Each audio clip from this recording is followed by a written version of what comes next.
All right. All right. We are now live on YouTube. I'm going to unpause the recording. All right. So for the members of the public that have joined us live via YouTube, we are waiting a few more minutes for the chair of the commission, Senator Alsobrooks, to join us. We will start as soon as she does.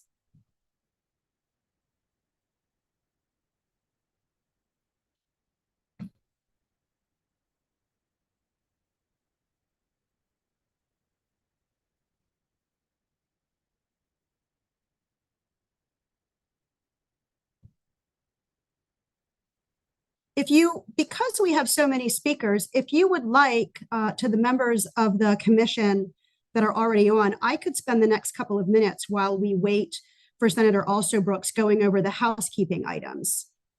Does that sound good? Yes, please. Let's go ahead and start that then. All right, one moment.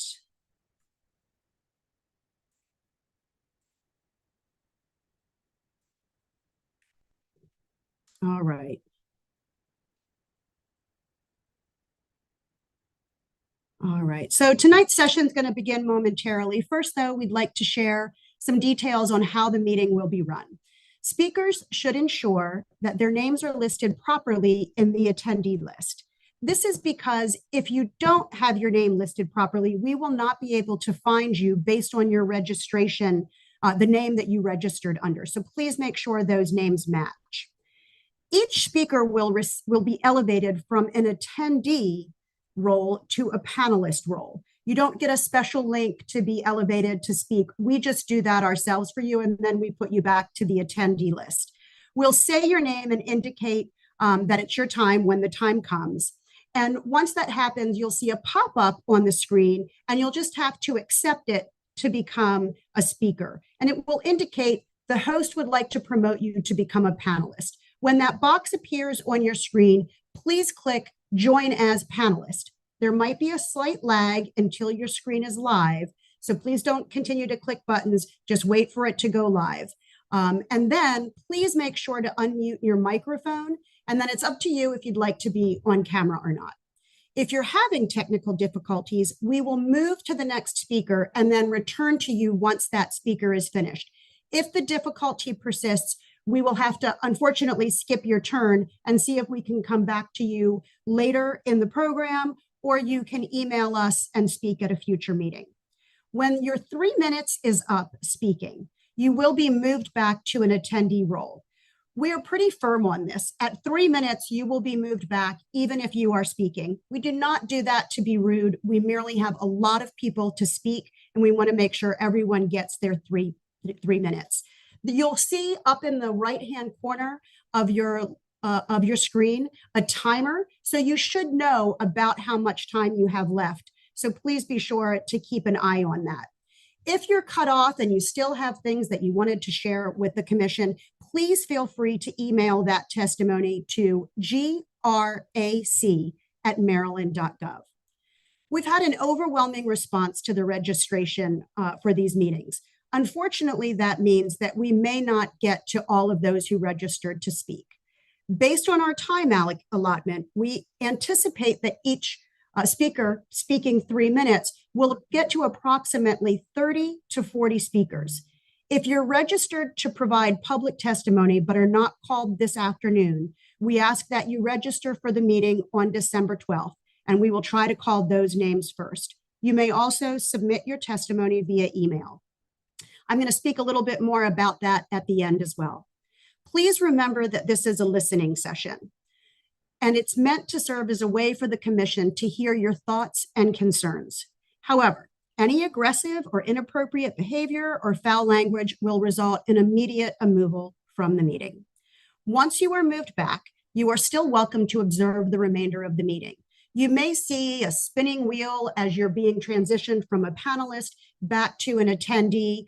Please don't click any buttons because that may kick you out of the meeting, but you will just be returned back to an attendee, and the square with your name and or video will no longer be in the panelist section. because we have so many people to get through, we have disabled the chat and raised hand features of the Zoom platform. Again, if you have questions, please email them to the commission. This meeting is also being streamed live on the Maryland Department of Planning's YouTube channel. The link for that is on the commission's website. A recording of the proceedings, of these proceedings this evening, will be posted to the commission's website as well. Finally, as I mentioned earlier, we've had an amazing response to these meetings. The bad news is that due to that response, the commission is not likely going to get to everyone who registered this evening due to time constraints. So what does that mean? If you're registered for tonight, but didn't register until later on or closer to this meeting, it's highly likely that we will not get to you this meeting, as we have had 174 registrants to speak tonight. However, the commission is having another meeting on December 12th from 4 to 6, so that we can hear from those who have registered. If you are not called this evening and would still like to testify next week, please register for the Zoom meeting for the December 12th meeting. And if possible, send an email to that grac@maryland.gov indicating that you would still like to speak next week. If you are unable to join next Friday, you may also submit written testimony to that email. And with that, I will turn it back over to the chair of our group. Good afternoon. Senator Alsobrooks. There we go. Thank you so much. Thank you so much, Kristen, and welcome everyone. And thank you so much for joining us for our third public listening session of the Governor's Redistricting Advisory Commission. I certainly want to thank everyone who's tuned in today. I want to thank as well my fellow commission members. I want to just let everyone know that we have one final virtual listening session to be scheduled, and that one will take place on December 12th. And so we want those who are interested to please be able to tune into that. You should know that after that, we'll get together to review the written testimony and take up the question of whether we will put maps forward for feedback and comment from the public. Now, I know that we have a full Zoom full of Marylanders, and I want to thank everyone again for tuning in. They are waiting to provide us with their thoughts on mid-cycle redistricting and Maryland's current map. And I want to reiterate that the primary purpose at this stage of us coming together in this way is to receive feedback from Marylanders in an open and transparent way. That's what this is all about, is we believe that Marylanders should have the opportunity to give us their comments and to give us their feedback regarding this very, very important issue. And we want it to be done in a very, very transparent way. As you've heard already, today's verbal testimony must be no longer than 3 minutes, and screen sharing is not an option. So again, thank you so much to everyone who has joined us today. Thank you as well to my fellow commission members. And I believe we're going to get started now with our public comment. Thank you so much, everyone. Thank you, Chair Alsobrooks. And with that, I am going to turn this over to some of my fellow Department of Planning teammates who are going to help us facilitate the meeting this evening. Mary, I will start with you to call our first speaker. Thank you. Okay, so our first speaker that we have is Ellen Ryan. Following Ellen is going to be Melanie Griffin, Danny Scheibel, excuse me if I mispronounced that, Michael DeLong, and Wei Yan. So Ellen, I'm going to go ahead and promote you to a panelist. Feel free to turn your camera on if you like. Otherwise, you can keep it off, and just make sure you unmute your microphone, please. And you should get a link that prompts you to accept to join.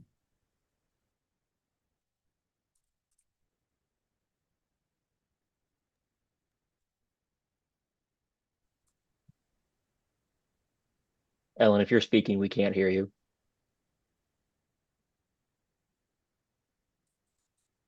Sorry. Good afternoon, Commission members. As background, I have lived in Maryland for 3 decades, worked on several local political campaigns, and served as an election judge. I would warn Maryland Democratic officials against a rush to judgment here. While popular and, of course, tempting to rise up against Texas and redistrict now to gain another Democratic seat, we would be wise to listen to Senate President Bill Ferguson, who has said that officials in other states are holding back if we do. If we proceed, we may gain one whole seat. We'd also mess up an awful lot for Marylanders across the state. If we hold off, other states may hold off with us. That is worthwhile. If Maryland can be a stopgap while standing up for good governance, and also that's a win-win. If we simply hold off other states from proceeding, that's a big win in itself. Pairing, as one previous testifier mentioned, is an example to follow. Another point made by speakers in the last session was, why are we going out of our way to alienate and anger Republicans who are up to 1/3 of our state's voters? Rather than demonstrate a big tent and encourage crossover, that's a quick way to turn away potential Democratic votes, which is not a smart thing to do. So please, I say, why risk all this for so little gain here in Maryland? Let's leave our seats as they're drawn. Thank you.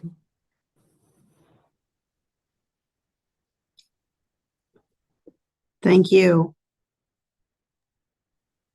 Thank you, Ellen. Melanie Griffin, I just sent you the invitation to speak. Please accept and unmute.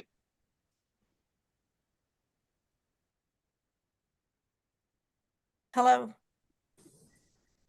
My name is Melanie Griffin, and I was born and raised in Maryland. I live in Greenbelt in Prince George's County, and I'm here today to ask you all to act urgently on behalf of all American voters and our democracy.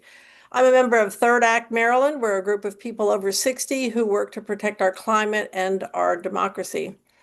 Because if we don't have a functioning democracy, we can't pass the measures necessary to ensure a livable planet for our grandkids. Being 70 myself, I've seen democracy function to protect us and serve us, and I have seen it endanger us and harm us, especially vulnerable populations like kids and seniors and Black and Brown and Indigenous people. But I have never, ever seen anything close to what's going on today.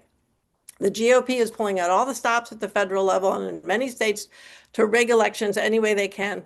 And they're forcing through outrageous partisan gerrymandering. They're making it harder for people to vote, especially certain people. They're trying to impeach judges who rule against their illegal gerrymandering. They're turning judicial elections partisan when they never were before. And just last night, of course, the Supreme Court allowed the state of Texas to move ahead with their Trump-directed, grossly gerrymandered maps. I'm angry and I'm afraid. The GOP is even trying to undermine the power of citizens to have a voice in the redistricting process itself. They're trying to make it harder for voters to put amendments on the ballot and trying to overturn voter-approved constitutional amendments they don't like. They're trying to shut the voters up. I believe in the separation of church and state, but I'll say that as a Christian, I cannot help but speak out against such injustices. It's always brown, Black, and Indigenous people whose voting rights are under attack. This is a mess. And for political reasons, there aren't many states that can stand up to this onslaught, but Maryland is one of them, and we must act. It's our responsibility and our duty. I urge all Maryland elected officials to lead by drawing congressional maps that will help fight Republican efforts to rig our elections. Also, they won't be held accountable in the midterms. Accountable for violent ICE attacks on my neighbors, accountable for gutting health care, accountable for dismantling our federal health and safety and science agencies, accountable for threatening the future of our planet, on and on. I urge our lawmakers to stand up for the rights of all Maryland voters and all Americans by shoring up the voting maps in our state. Maryland must be a leader to stop this corruption and injustice, or we may never see a fair election again. Thank you. Thank you. And next, who will be promoted to a panelist is Michael DeLong.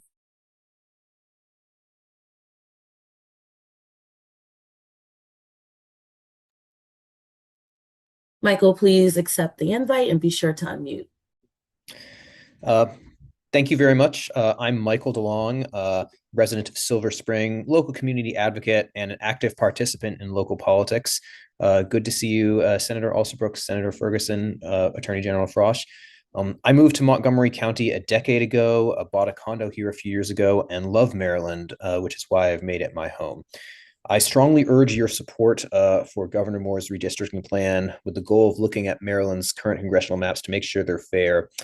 You already know that we're all in the midst of a huge constitutional crisis. The Trump administration is seeking to undermine democracy. They're engaging in corruption on a massive scale, and they're attempting to seize as much executive power as possible. And Republicans in Congress have completely abdicated their constitutional role. One of the worst examples is that Trump is attempting to get basically rubber stamp members of Congress and demanding and pressuring states to redraw their congressional districts. He wants them to elect more Republicans who will give him whatever he wants and endorse his lawbreaking. You're already familiar with his attempt to overturn the 2020 election. He's breaking the Constitution every day. In many cases, his agencies are literally kidnapping people off the streets and deporting them to third countries without due process. And he's trying to illegally abolish birthright citizenship, which is one of the bedrocks of our American democracy. And his attempted redistricting and gerrymandering other states is intended to try and turn Congress into a puppet parliament and the United States into sort of an authoritarian regime. Representative Andy Harris has been one of his chief enablers, unfortunately. A bunch of Trump staffers have jokingly referred to Congress as the Duma, which is basically Vladimir Putin's rubber stamp parliament that just approves his degrees and applauds him in front of the cameras. And ideally, they're trying to make Congress into that, a body that does nothing and doesn't do any legislation. So the need for Maryland redistricting to counter these abuses is quite urgent. And just yesterday, we got word the Supreme Court upheld Texas's heavily gerrymandered congressional map after it got rejected by a lower court. And remember, Texas passed this redistricting map over the summer, right after Trump claimed that he was entitled to, quote, 5 more seats. So if the Maryland legislature fails to look at redistricting and possible redrawing of congressional maps, it effectively amounts to unilateral disarmament and an abdication of our democratic responsibilities. So I think we need to rise to the challenge to meet this moment. I urge everyone to support the redistricting of Maryland's congressional seats. Thank you for your work on this issue, and happy to talk further and answer any questions. Thank you, Michael. Next up is Wei Yan. I just sent you the panelist link. Please accept and unmute. And while Wei is joining us, the next few speakers are Scott Taylor, Savannah Weber, Dolly Kildee, Bobby Lepine, and Max Etten. Hello. My name is Wei Yan. I'm from Baltimore County. I strongly oppose this redistricting because we have a lot of more important issue in Maryland, such as education and working condition. Like recently, we have severe weather. It's probably doing by the chemtrail. So my friends feel a lot of energy from the weather. So the chemtrail have a lot of issue affect our health and the environment.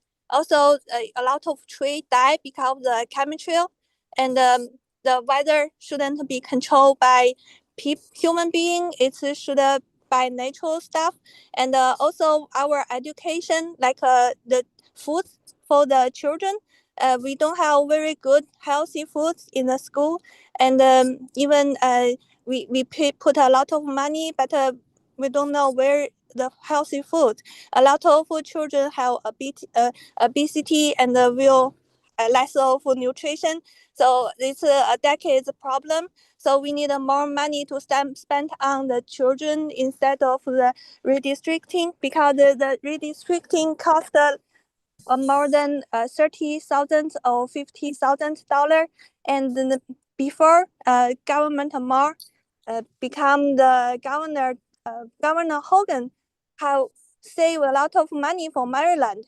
You know, the amount is lot of, each person have thousands surplus, but now we have a lot of debt. It's the total debt for the Marylander.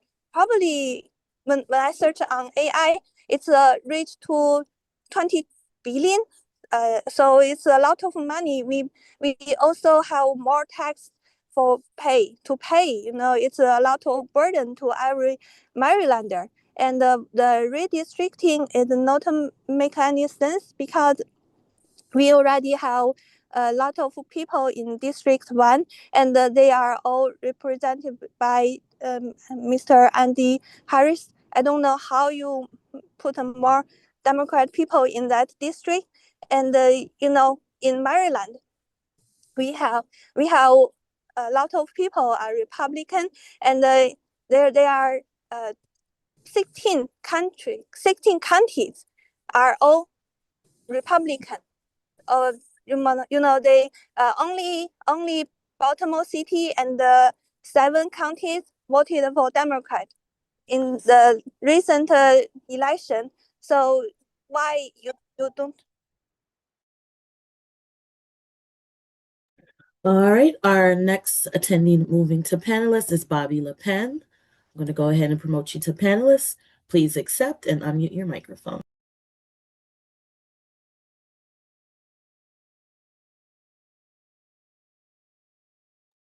You're still muted.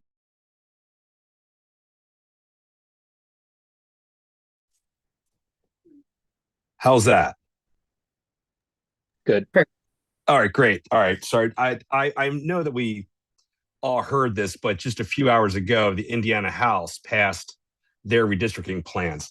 So my name is Bobby Le Pen. I am an Army veteran, a former high school government teacher, and I'm also a candidate for Senate District 46 here in Maryland.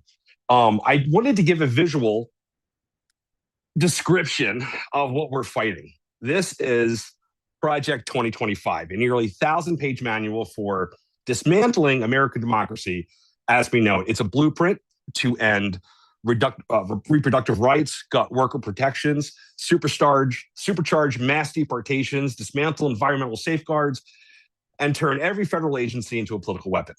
It isn't a policy document. It is a roadmap for authoritarianism, written by corporate lobbyists, far-right think tanks, Christian nationalists, and people who believe power belongs to wealthy and the well-connected, not to the people.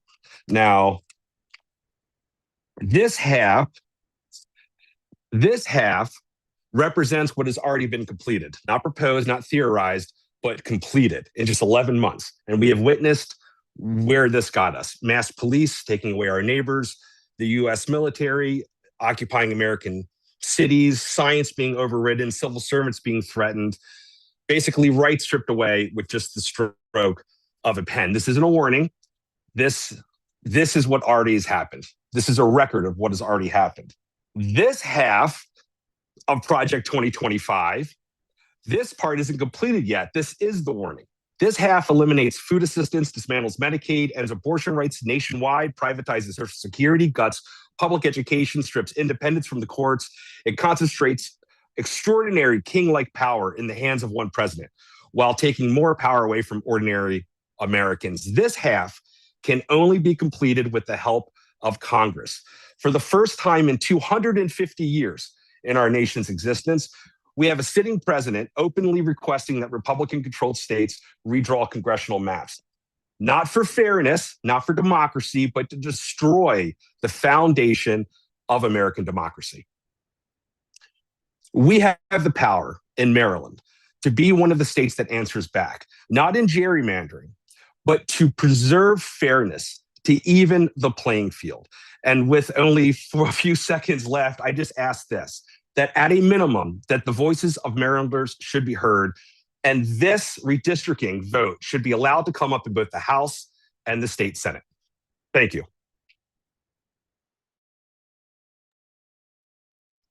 Okay, next up is Max Eaton. I just sent you the panelist link. Please accept and unmute.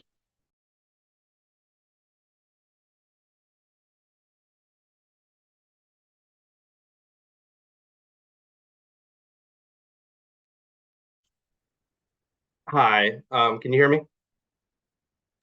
Yes.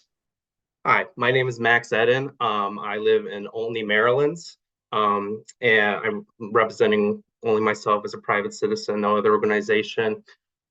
And I just really just wanted to speak to encourage you to please proceed with redistricting as Governor Moore is pushing for. I know it's not something that we really want to do, but it's what's been put in front of us. because we have a bully in this country right now, and he is encouraging members of his own party in other states to do this. And what happens in Texas, in Missouri, in North Carolina already, soon in Indiana, looks like Kansas, that doesn't just affect those states. When they manipulate the representation of the U.S. House of Representatives, the U.S. House of Representatives affects Maryland directly. They make decisions that affect our state. And if we just sit back and just let them get away with this, this isn't the last thing that they're going to do. You don't stop a bully by keep giving them your lunch money every day. You stop a bully by standing up to them and showing them that you are willing to fight back. Even though it's not what you want to do, sometimes it's what you have to do. If we stand, that was great what California did, and it helped balance out Texas. But we need other states to balance out Missouri and Indiana and North Carolina. And we're one of the only states that's in a position to stand up and show that we're not just going to sit back and let them get away with this. Because if we do stand up, it will hopefully discourage this kind of behavior again, because they'll know that if they do this, then there's going to be an equal balance out repercussion, and it's not worth it then. But if we just sit back and let it happen, they'll keep doing these things.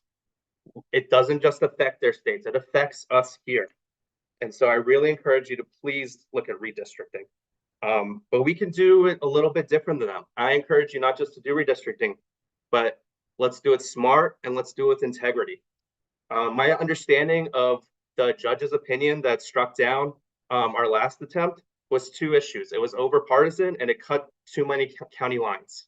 I encourage you to look at, instead of making 8 blue districts, let's do 3 purple districts and 5 blue districts. Let's show we're not scared of the voters. That's what they're scared of. They're scared of their voters. That's why they don't want to have a fair election. But we're not scared of our voters.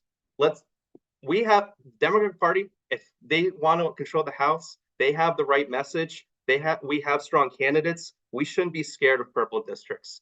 It will pass legal muster if we do it. We can cut less county lines by it. It will pass legal muster then.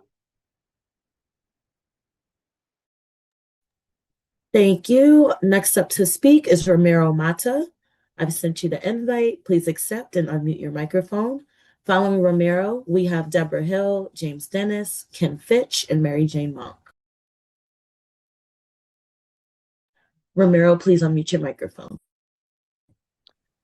Okay. Hey, thank you, gentlemen and ladies, for letting me on today. I've just recently moved to Maryland 2 years ago. Moved here from Ohio. I live in Frederick. I'm retired now, so I'm just speaking for myself. Governor Moore stated that he is embarking on this redistricting initiative to hear the voices of all Marylanders. And I appreciate that. And when I looked at the map, the district maps, I was kind of surprised to see that 7 out of the 8 districts are Democrat, when 30% of the voters in Maryland are Republicans. So I see that the boundaries have already been moved to facilitate more Democrats than what is representative of the population. So I do agree that redistricting is needed, but not to the, it's kind of interesting to note that the people who have spoken so far, that when they say they're for redistricting, they assume that the last Republican would be voted out by this initiative. And I just hope that this commission will actually have a fair look at the voters of Maryland and redistrict appropriately. And I urge this commission to do that. I know that even this commission is heavily tilted to one party, and Maryland being a super majority Democratic Party is it's a concern because that doesn't give voice to the other side. But that's my comment, and again, I appreciate the time that you've given me. Thank you. Thank you. Next up on the attendee list is Jane Horvath. I just sent you the panelist link. Please accept and unmute. And then for names that we've called previously that haven't testified yet, we'll circle back around to them further on in the meeting if they happen to join us.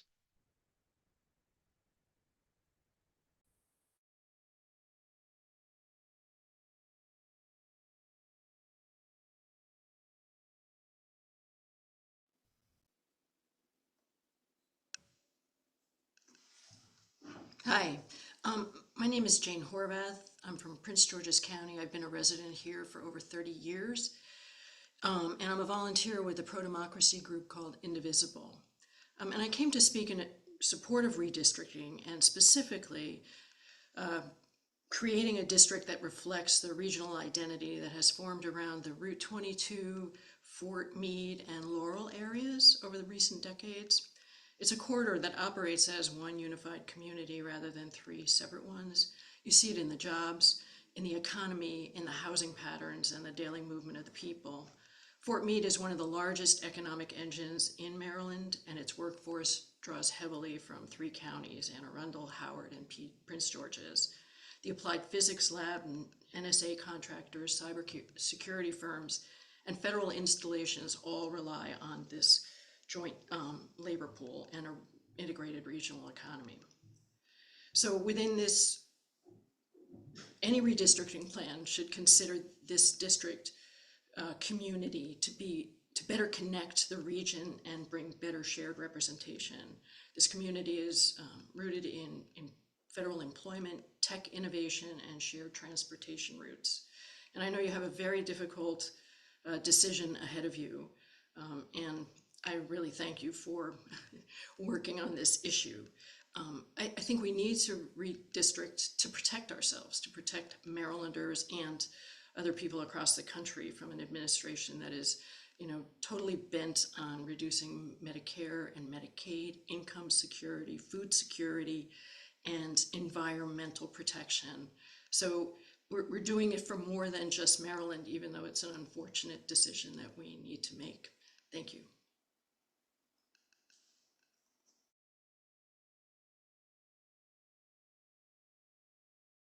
Okay, next up on our attendee list is David Anderson. I have sent you the invite. Please accept and unmute your microphone.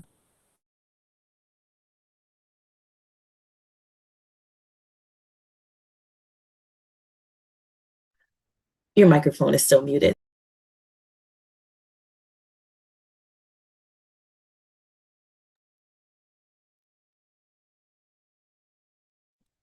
Hello. Can you hear me? We can hear We you can now. hear you now. Okay. My name is David Anderson. I'm a resident of Laurel and a member of Indivisible in Hyattsville. And I am frankly horribly scared for our country. I think that if we don't redistrict Maryland and try to level the playing field at this point, I really don't believe that we have a very good chance of having any elections again. And I think that, I mean, if Maryland is not the only state that needs to be into this, but I think that it's so critical right now. I mean, I just don't want to pass a totalitarian regime to my grandchildren, my great grandchildren. And yeah, I have 3 great grandchildren. So yeah, I'm really invested in this, and I'm spending a lot of time and energy working with Indivisible and trying to protect the immigrant population, which is being ravaged by the savage ICE criminals. And anyway, that's really all I have to say. I just wanted to speak out strongly in terms of redistricting, because we can always go back to the old districts we had before once we've gotten out of the woods. But until we can level the playing field, I think that redistricting is absolutely necessary. So thank you, members, for listening, and I'll keep calling your office, Senator also Brooks, with my concerns. And thank you so much. Thank you. Okay, next up on our list is Helen Kaiser. Just sent you the panelist link. Please accept and unmute.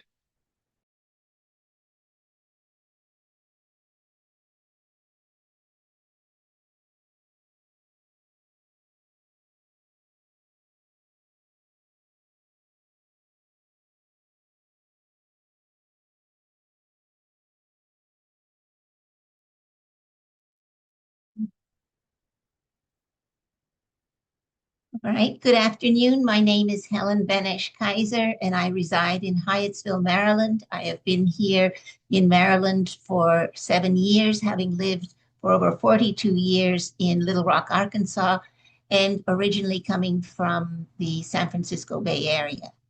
I would like to thank Chair Also Brooks and all the members of this commission for the opportunity to testify. I am here today out of great concern for our democracy. Republican-led states and the Trump administration are engaged in an all-out assault on our democratic norms and institutions. In the so-called red states, Republican legislatures are redrawing congressional maps to consolidate their power ahead of next year's midterm elections. To counter the efforts in Texas to have more Republican-led districts, as you know, California voters in November adopted a temporary congressional district map to ensure additional Democratic representation. Just yesterday, the Supreme Court of the United States overturned a lower court ruling that the newly redrawn congressional maps in Texas are not an unconstitutional racial gerrymander. So the Supreme Court has handed a victory to Texas Republicans and to President Trump, who started the redistricting efforts. The Democrats did not start this partisan mid-cycle redistricting, but Democrats cannot stand idly by as the Republicans disenfranchise voters in red states. Our entire state of Maryland will be disenfranchised if Republicans have their way. We must fight back against this assault on fair districts and fair elections. I personally am not in favor of gerrymandering under so-called normal democratic conditions because gerrymandering is not democratic. But in this situation that we are in, things are entirely different, and we have to do redistricting in our state as a purely defensive move and one that protects the voice of the voters in Maryland and nationwide. It will ensure that the next Congress reflects the results at the ballot box.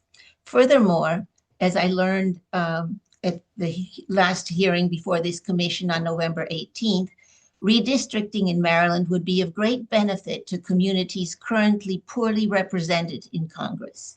I was quite appalled to hear that District 1 includes constituents from widely different communities, including East Baltimore and the Eastern Shore, and that Representative Andy Harris totally ignores his constituents in Black communities. So I strongly urge the Commission to redraw Maryland's maps to ensure. Thank you. Our next panelist member that will be speaking is Teres Pantazes. Apologies if I'm mispronouncing that. I've gone ahead and sent you the invite. Please accept and unmute your microphone.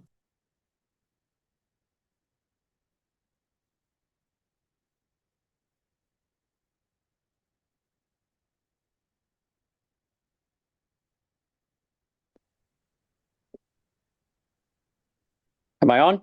I guess I am. I'm gonna get started. My name is Teres Pantazes. I live in Glenarm. I'm in Baltimore County, right near the Hartford County line. Prior to living here, I lived in Annapolis, and I also spent a lot of time living out on the Eastern Shore, which ironically is all part of District 1. It's been a part of the part of the discussions. So I stand against redistricting at this time, because first off, when you're just talking about the geographies, I've heard some people say that Annapolis has a water economy, And it's a lot like people on the Eastern Shore. Now, Annapolis is nothing like it, has no similarities to places like Federalsburg or Galena. So those who claim it are severely misguided. Here at Glenarm, we have tractors. Right now, you might even hear a few gunshots in the background as we're still in shooting light and it's firearm season for deer hunting. So some people might wince when I say that. That's why we're in a different district. That's why we have our own district out here on the Eastern Shore. Governor Moore cited the need for redistricting, and what he said is that we have a fundamental disagreement with the federal government. This is the elected federal government. I think it's ironic given the recent No Kings battle cry, because instead of being at the Christmas tree lighting that I wanted to go to tonight or being with my family, we're all partaking in these hearings so somebody can exercise their will and minimize my voice being in the district that I want to be in. One of the main things that really bothers me is the amount of time that we're spending on all of these issues. My electric bill keeps going up. I just spent, reason why I'm a little flustered right now, I just sat down. I just spent 45 minutes going through one of the tunnels. I mean, I could only imagine that if one of y'all or all of you guys, you smart people, sat down, talked to the people at the Key Bridge and kind of just said, hey, this is taking a little longer than we'd like. And you spent these 6 hours just brainstorming of ways to speed things up. Maybe us Marylanders wouldn't have to spend money in gas while we sit in traffic. So, I'd really like to, there are a lot of issues with redistricting, and I think our districts do have some problems. But I think the sole purpose of exercising Governor Moore's fundamental disagreements, just to change all the districts right now is a little unfair. And I would echo Senator Ferguson's, I think, right and correct statements he made beforehand. In fact, I put the offer out. I may not vote for you, Senator Ferguson, but if you ran against Governor Moore, I'd probably donate your campaign. Y'all take care. Thank you very much. Thank you. Okay. Next up on our list is Meredith Evans. Just sent you the panelist link. Please accept and unmute.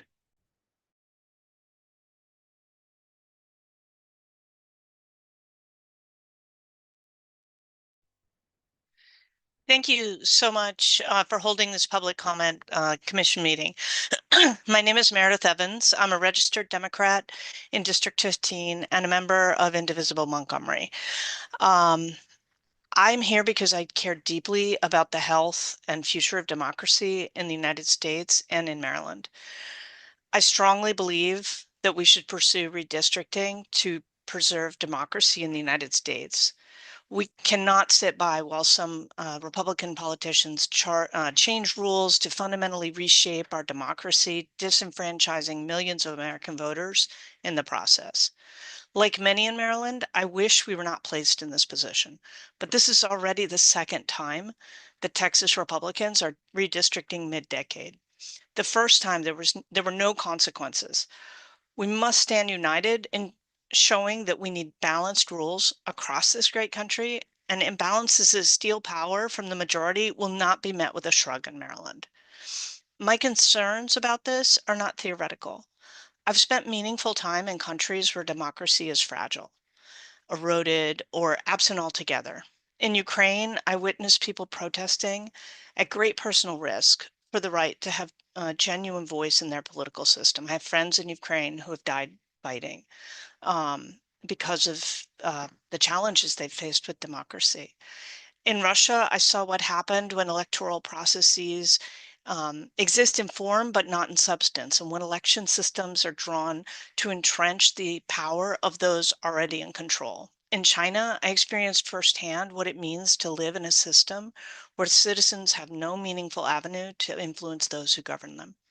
With national control of the U.S. House of Representatives at stake, like many Marylanders, I feel it's an ethical, moral, and political imperative to use all lawful means to fight back against GOP assaults on democracy. Polling suggests that this is truly a statewide sentiment. I urge the General Assembly and Senate to adopt legislation for mid-cycle redistricting. Thank you so much.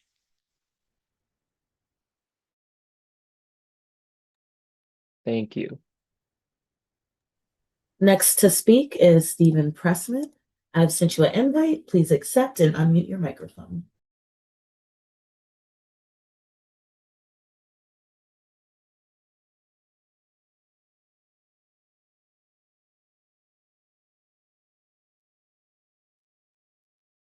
Hello, thank you. My name is Steve Pressman. I've lived in Rockville for 40 years. I'm a registered Democrat, and I'm on the steering committee of Indivisible Montgomery. The leading scholars of democracy say the U.S. is moving toward becoming an authoritarian state. The Trump government and Republican-controlled states with the backing of the Supreme Court are engaged in gerrymandering aimed at establishing one-party rule for decades.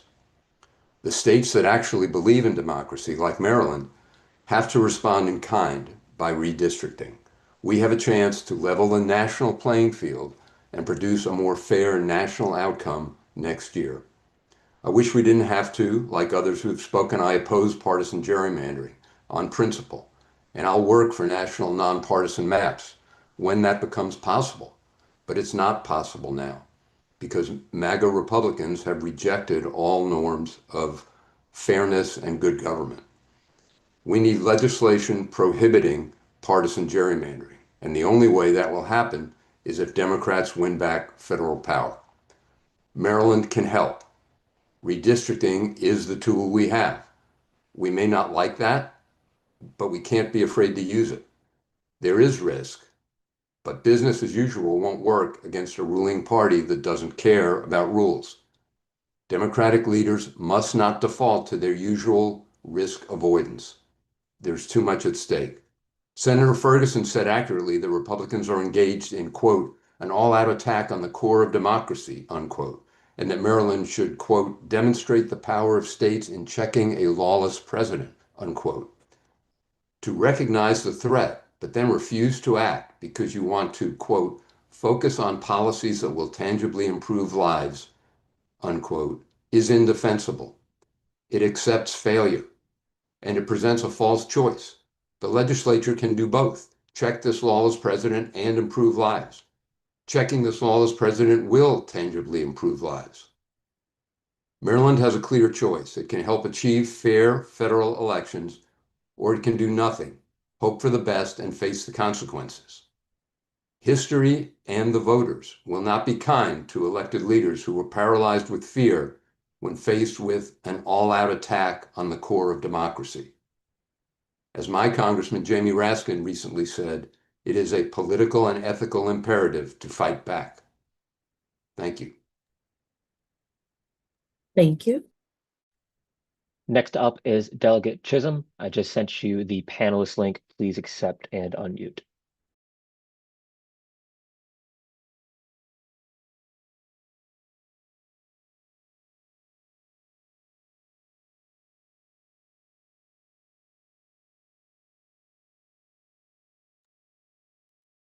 Delegate Chisholm, you're still muted. Hey, it's good to see you guys. I appreciate you guys doing this work on a Friday night. I really wasn't going to say much, but it is so fascinating to me to hear all the comments about democracy and how we need democracy, but we want to do that by shutting out one party. There are still, over 1 million people that voted Republican in the last election, and I fear that I'm looking at a panel of people that do apply some common sense, but that might even be coming to an end. One party rule is a very dangerous place to be, and our founding fathers understood that.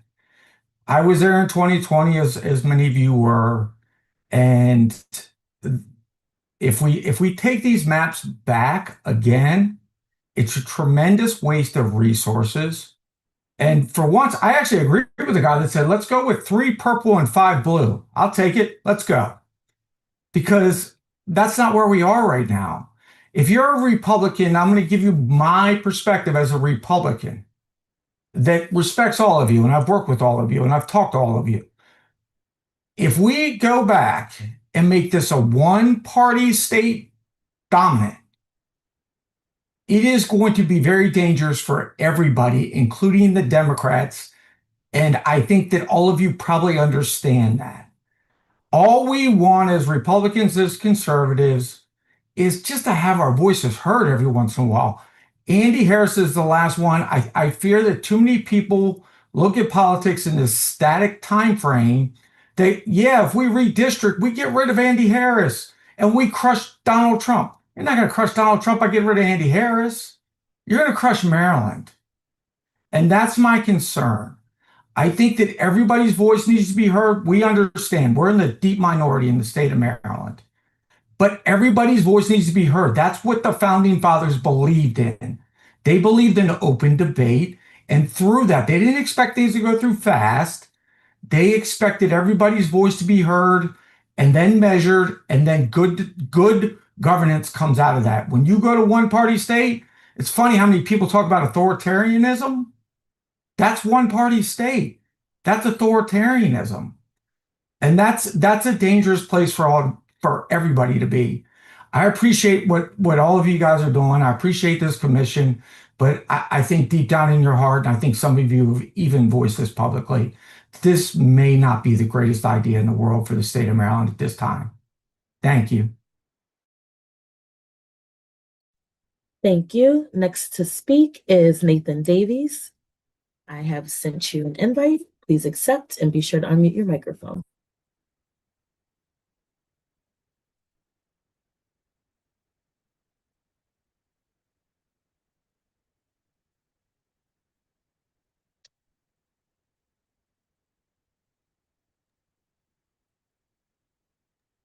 All right, looks like it may be taking a minute for Mr. Davies to accept. So we'll go ahead. Yep. We'll go ahead to the next person on our list, David Churchill. I just sent you the panelist link. Please accept and unmute.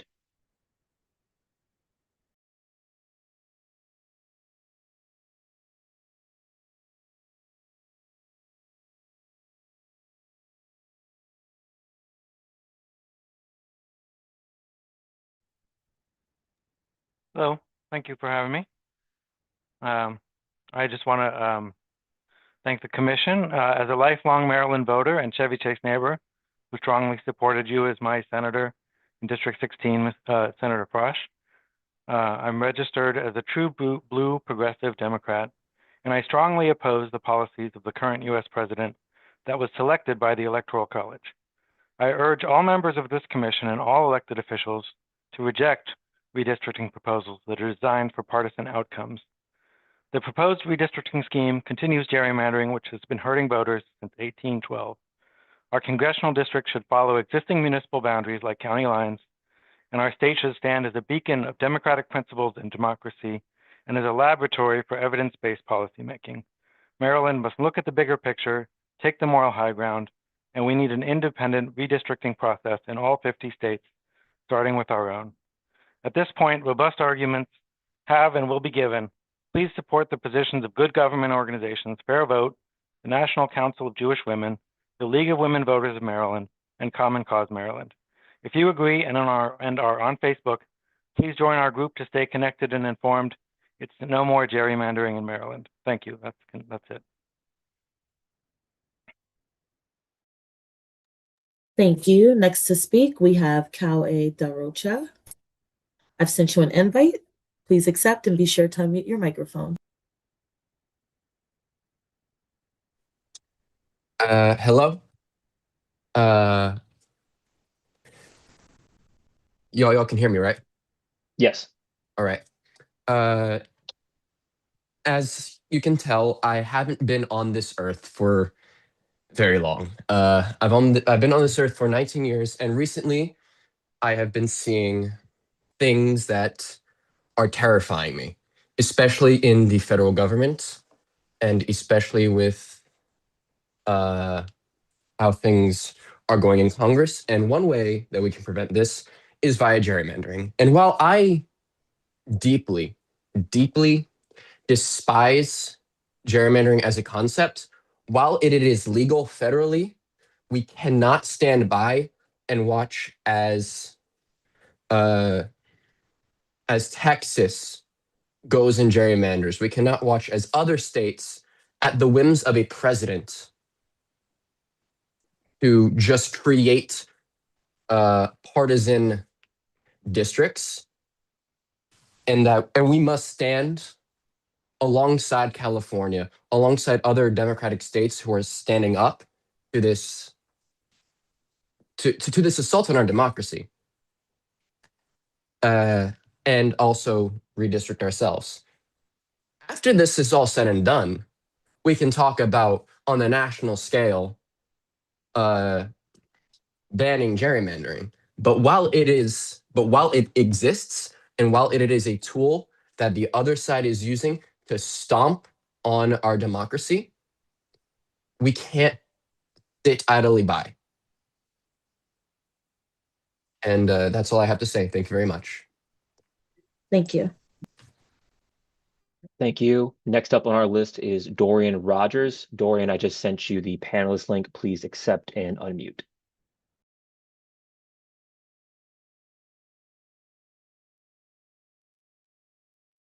You hear me? Sorry, it's a little dark in here. Sorry. Yes. Greetings, everybody. My name is Dorian Rogers, pronouns he, him, his. I'm 25 years old and I'm from Clarksburg, Maryland. I've been here for all 25 of my years. Go Clarksburg High School, graduated from Clarksburg High, went on down to the Eastern Shore. And something that's unique about my story is I had the opportunity and the blessings to live in multiple districts. I currently live in District 6 by Congresswoman April Delaney. And I also, being a student at Salisbury University, was under the congressional leadership of Andy Harris. And what's concerning about that is the lack of resources that our schools and quite frankly, our district on District 1 is receiving. But then most importantly, how that interacts with our institutional practices as a state and what deficits we're facing. Now, I recognize the importance of equity and ensuring that all voices are heard across all ideological perspectives in our state because we lead by example, just like Harriet Tubman did, just like Frederick Douglass did, just like Thurgood Marshall did. I also want to advise this committee to remember that this is the same president who has threatened to take away SNAP and spoons away from our children. And the question that I have for those who are saying, what are we doing to ensure that our Republican colleagues, again, regardless of party, are heard at the table? Well, what are we doing to make sure that those candidates are actually meeting the needs of the people, especially when we talk about the threats that are coming from DC? And so I recommend redistricting happen. That being said, I want to make sure that we are mindful of how this really acts, especially when we talk about the needs of everyday Marylanders, and making sure that if purple states or purple districts do come from this, that we are bringing everybody together to pave this way out for us. Because if we look at Maryland history, particularly when we adopted our Constitution during the 1864 period after the Civil War, you notice that those were a lot of these foundations that set up the platform for Black people during Reconstruction era, despite efforts to, again, suppress when we had Supreme Court cases, when we had efforts even in our state. And so even as we come in 2025, I want us to remember that even when we had another constitutional change in 1867, going even to now, we need to make sure that we're leading by example. That's all I got. Thank you. Thank you. Next, moving up to a panelist is Robert Bingaman. I have sent you an invite. Please accept and be sure to unmute. As Robert joins, I just wanted to make a note that I've reviewed the list of registered speakers for this evening, and we have about 23 left that are actually present for this evening's meeting. So we may get through all of our speakers this evening. And Robert, you can go ahead now. Thank you very much. My name is Robert Bingman. I live in Tacoma Park, Maryland, and I'm representing Third Act Maryland, and my role is Third Act Maryland Democracy Co-Lead. Third Act Maryland is an organization of Maryland residents who are 60 years or older, are committed to addressing climate change, and dedicated to advocating for and engaging in actions to protect and strengthen our democratic institutions.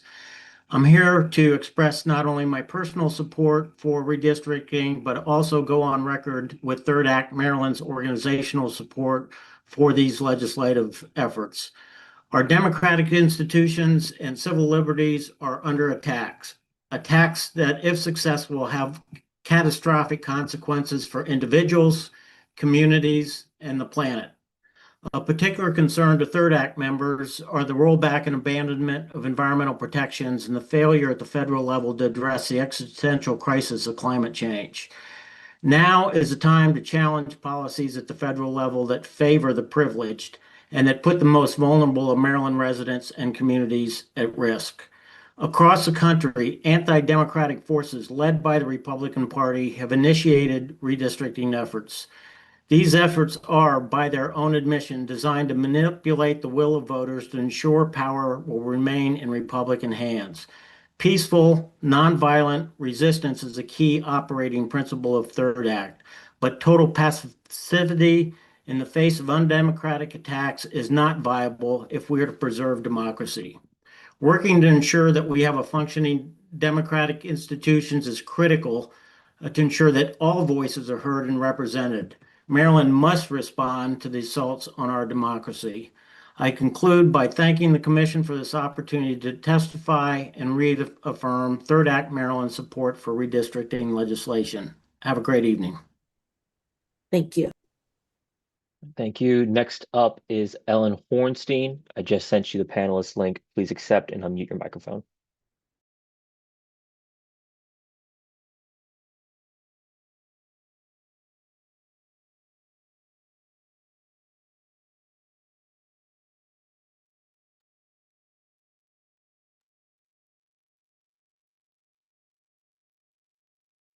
Can you hear me? Yes. Hello there. My name is Ellen Hornstein, and I was born and raised in Baltimore, Maryland. I now live in Silver Spring. I'm speaking today on behalf of Third Act Maryland, a democracy working group, but I'm also a member of Indivisible Montgomery and a member of their steering committee, and I'm also a member of Third Act Lawyers. I retired from the federal government on January 20th, 2025 as an attorney. It was the honor of my life to represent the U.S. Forest Service, but I retired because I believed I could no longer uphold the rule of law in the United States. And that has proven true. And I'm doing everything I can now to fight for democracy in the United States, in Maryland, frankly, in the world. I mean, we set an example for the world. I'm very concerned about the state of democracy. And that is why I'm supporting redistricting in Maryland. I absolutely, as others do, oppose partisan gerrymandering on principle, and I hope someday we'll have legislation nationally that prohibits it, but that time is not now, and we have to have power in order to affect that kind of change. And to have power, we need every seat in the United States Congress. And it's pretty clear right now that any possibility of having control of the United States Congress is slipping away. When you have all these states like Texas, and again, as others have mentioned, at the request of the president, just as he did in Georgia, find me 11,000 more votes. You've got Georgia, Missouri. They're fighting for their lives there with this attempt to have a referendum to preserve the will of the people. Florida. The bottom line is we need every seat, and Indiana is now at risk. It is defensible in Maryland to redistrict. And I think we need to take every chance that we have and follow California and Virginia in standing up for democracy. We could make it clear what we're fighting for by making it clear in the legislation for this effort that it would only go into effect if gerrymandering occurs in other states. In other words, that we're just fighting it back against election rigging in other states. Waiting until 2026 may be too late. And again, I urge Maryland to act now by redistricting. Thank you very much. Thank you. Next to speak is Lydia Lagoo. I've sent you an invite. Please accept and be sure to unmute your microphone.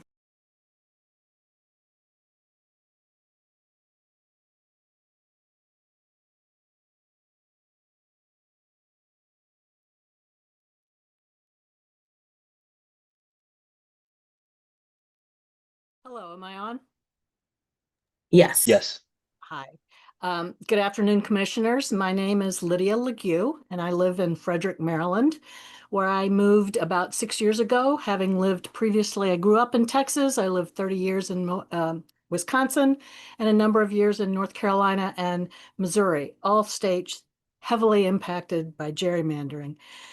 I am a member of a registered Democrat of AARP, Indivisible Frederick, and Third Act Maryland, among many other groups, and I have also served as an election judge. I'm speaking today on behalf of Third Act Maryland's Democracy Working Group. As you have heard from previous speakers, Third Act Maryland is a group of older adults from across Maryland who advocate for climate justice and to protect voting rights. I thank you for this opportunity to provide feedback. While I personally vehemently opposed partisan gerrymander and feel it is the driving factor behind so much extremism in our politics and this divisiveness between we and they, and I seriously hope for a future with nonpartisan political maps across the United States. And having said that, though, we at Third Act Maryland feel equally strongly that the only real path to a future to counter to that future with no gerrymandering is to counter in any and every way possible the current administration's gerrymandering efforts, to win back power at the federal level, and ultimately pass legislation to prohibit gerrymandering in the future and to provide for nonpartisan commissions to draw fair political maps. Legislatures in Texas and so many other states, as you've heard and know, are weaponizing mid-decade redistricting to lock in this authoritarian MAGA control that our current administration is advocating. Democracy is on the line, and we need to win every seat possible, especially if the Supreme Court eviscerates the Voting Rights Act. The risk, while pairing with other states sounds like a really great idea, and I think certainly has merit, it really only addresses the potential to mitigate the effect of one other state versus standing as a state against whatever other redistricting might be going on. And the very lamentable and valid expressions of the concern for the cost, not only in dollars, but in the headspace of that all of this process is taking against the needs of so many other important factors that need to be distributed. It would be totally. Thank you. Next up on our list is Dolly Kildee, sorry. I just sent you the panelist link. Please accept and unmute.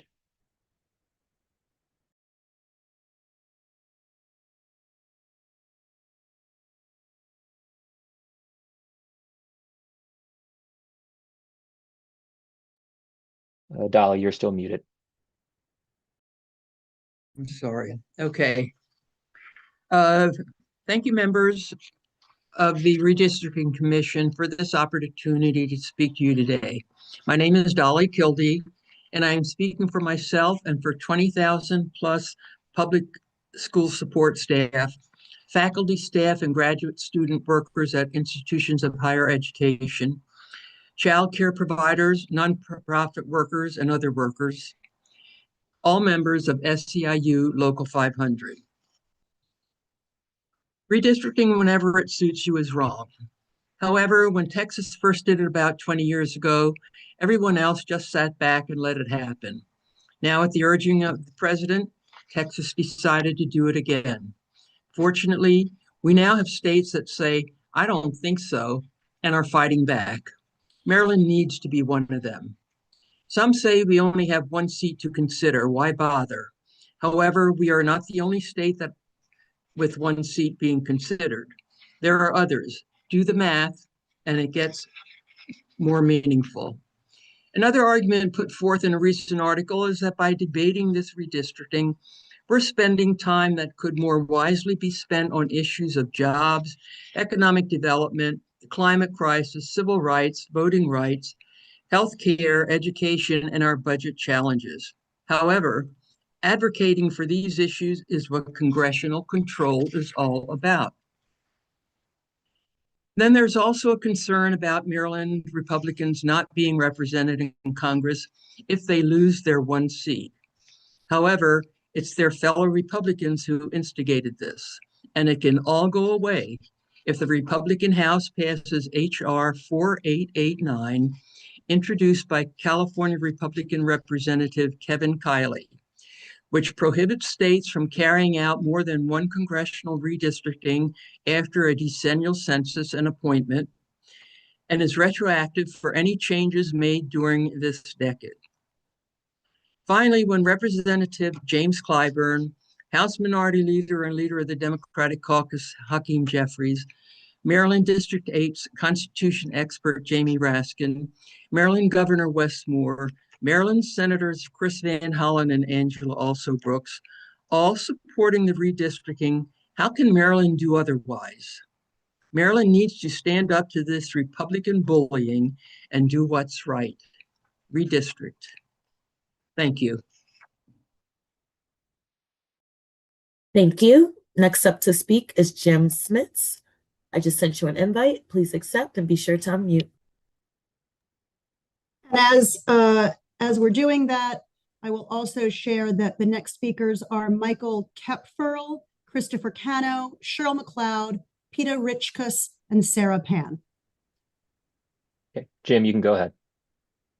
Thank you. Thank you, Chairwoman Also Brooks, members of the Commission for this opportunity to speak. My name is Jim Schmitz. I'm a resident of Riverdale Park in Prince George's County, and I vote in District 22. I speak in favor of redistricting. It's unfortunate that we find ourselves in this situation. It's a situation that has come about as a result of President Trump's instructions to Texas and other states to redistrict themselves. In a perfect world, we wouldn't be in this situation, but it's what we're faced with. President Trump is afraid of losing a congressional majority. He is afraid of losing a compliant and do-nothing Congress. And as a previous speaker pointed out, there is a lot in Project 2025 that they still want to accomplish. And we in Maryland must act. Like it or not, we're in a fight, and we have to fight back. Doing nothing in the hope that other states will notice and do nothing is only a wish. The moral high ground will not protect us. So I ask you to help save our democracy, save our constitutional order, stand up for checks and balances, and please proceed with redistricting. Thank you for the time today. Thank you. Thank you. Next up on our list is Michael Kepferl. I just sent you the panelist link. Please accept and unmute.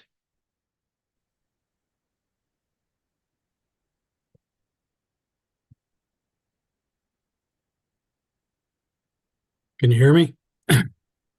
Yes. Okay. So my name is Mike Kepferly. I live in Port Tobacco, Maryland, Charles County, and appreciate all the work that this commission is doing. I've been listening to the folks that have been talking, and both sides have some very interesting comments, and I don't envy you what you have to do to decide what's going on here. I'm a retired Navy veteran and have served in the Cold War. My draft number was 13 when I went in the 70s. And a lot of people don't remember all of that. But in all of this, I've always been an independent wherever I voted once I turned 18. And living in Maryland, I realized that I needed to probably be a Democrat so that I could vote more better in Southern Maryland. And first of all, I'd like to say that I've been adamantly opposed to gerrymandering ever since I learned what it was, which has been over 50 years ago. However, I've watched for the past 6 years as Trump and his minions have worked tirelessly to undermine fair elections. starting with his attempt to get Georgia to find the 11,780 votes to throw the election in 2020. Then on January 6th, they attacked our Capitol to stop the certification of a presidential election. Then they forced the gerrymandering in Texas to add 5 more MAGA seats to Congress this year. Then they're pushing Indiana, Florida, and other states to change their congressional districts. And finally, there have been 5 lawsuits in California trying to overturn what California has done to counter what Texas has done. It's unbelievable what is happening now. And then this week, the clearly partisan Supreme Court has ruled that Texas gerrymandering is okay in spite of all the other courts who clearly pointed out the illegal racial nature of that state's actions. So, do we take the position that the Supreme Court has clearly ruled that gerrymandering in between censuses is okay, whether it's politically or racially motivated? Or do we say that the Supreme Court has failed our country and there is never a case for gerrymandering regardless of what they say? That's a dilemma. Either way, the only way that I can see to fight the attacks by our current government institutions and leaders on the core foundations of our representative government is to fight fire with fire. And so I've redrawn my line, so to speak. If Maryland can follow California's model, where the electorate or our representatives vote for or against redistricting, and if for redistricting, then the change is tied to the anti-democracy actions of states like Texas, then we may have a chance to fix things after the next 2 elections. Thank you. Next to speak is Christopher Cano. I have sent you an invite. Please accept and be sure to unmute.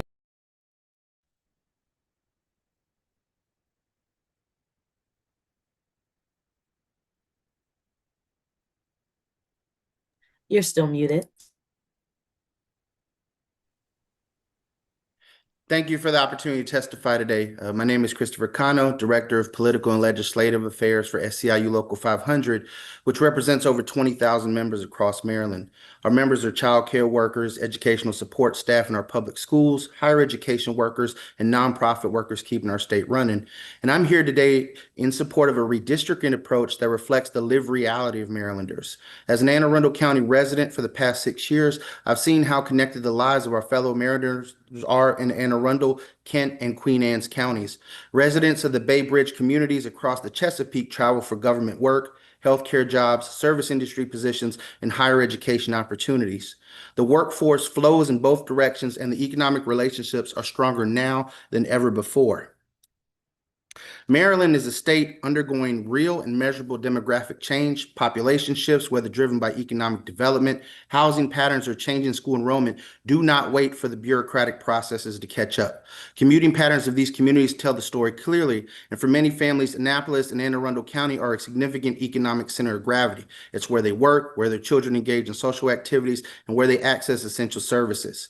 Kent and Queen Anne's County residents depend on Annapolis institutions for everything from employment to healthcare to higher education. That is simply the lived regional identity. This relationship is also recognized in Maryland law. The Baltimore Metropolitan Council designates Kent and Queen Anne counties as part of Baltimore and Metropolitan Region, and that classification was not created casually.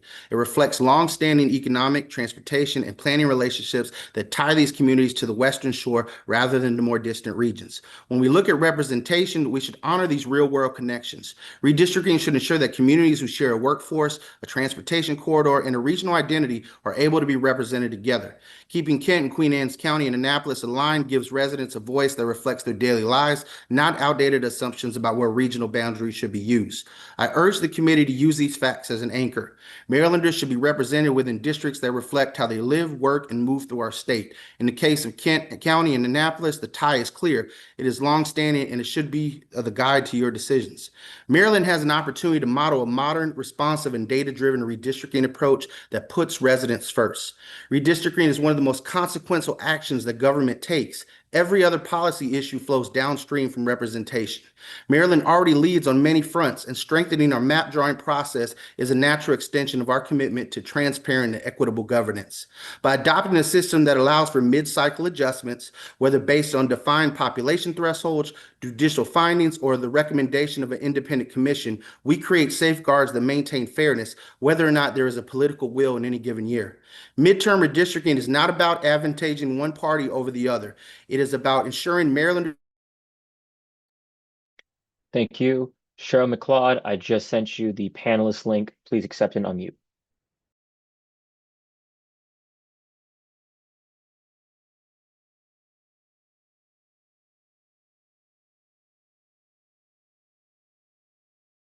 Gotcha.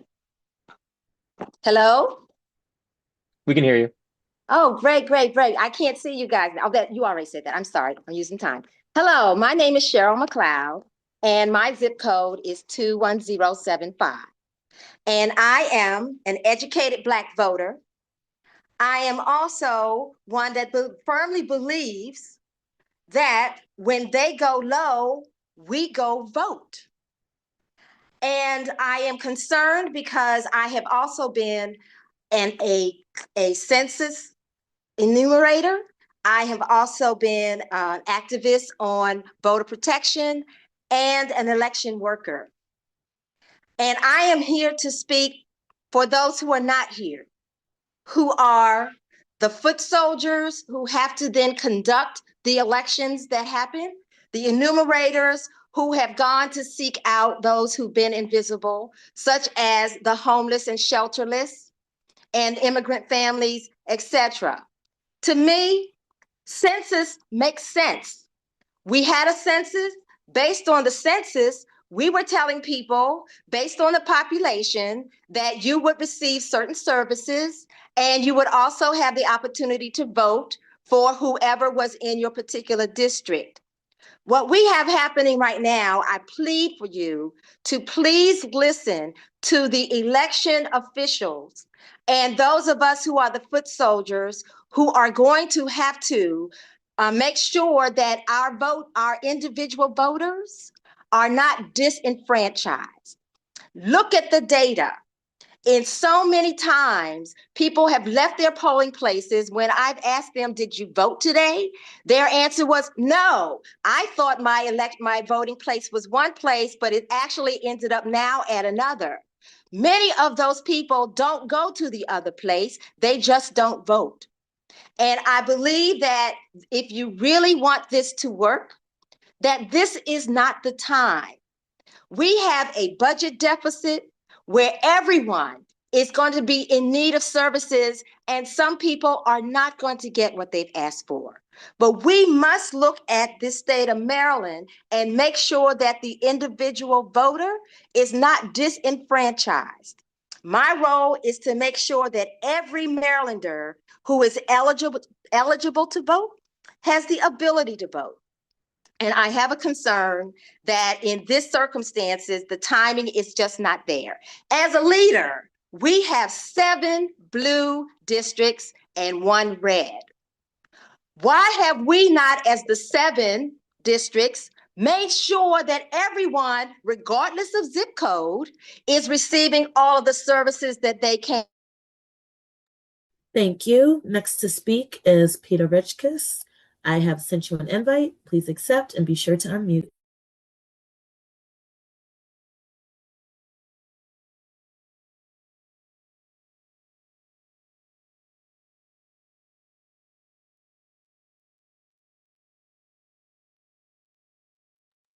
You may proceed when you're ready.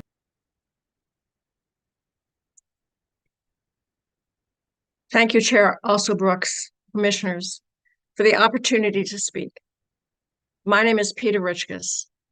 I served Maryland as Secretary of the Department of General Services, Commissioner for the Port of Baltimore, and as Maryland's representative to President Obama's U.S. Trade Representatives Intergovernmental Advisory Committee. Today, I speak as part of the Indivisible Maryland Coalition and a resident of Congressional District 2. The fact is, Maryland's potential 1-seat pickup could determine control of the House. National analysis show that a single seat may decide whether Congress can defend democracy or enable its destruction. The stakes were underscored yesterday with the Supreme Court's decision that Texas can use its new GOP-drawn congressional map, even though it's likely an illegal racial gerrymander. We have to respond to reality. Maryland cannot pretend it lives outside the urgent national context. We are watching a coordinated, multi-state campaign to build congressional majority willing to shield a lawless president from accountability. The Commission has not been asked to decide about open or closed primaries or election methods.